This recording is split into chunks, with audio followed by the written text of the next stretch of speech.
Hi guys, Olivia from Mount Gravatt Mazda. Welcome back to another Tips and Tricks Tuesday. Today I will be running you through how to set up your Bluetooth.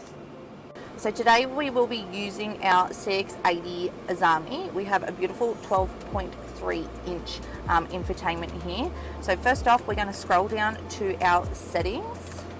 We will then go to our connectivity settings, Bluetooth, and we're going to go down and click pair new device.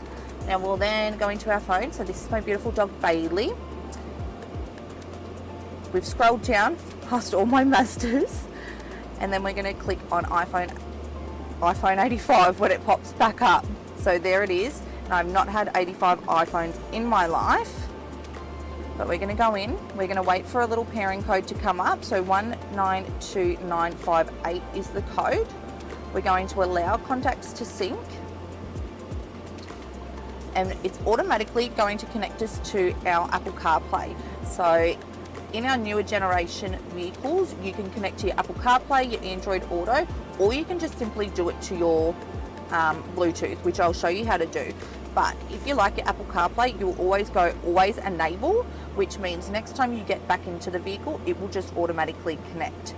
From here, we're going to allow to check for apps, and here we are.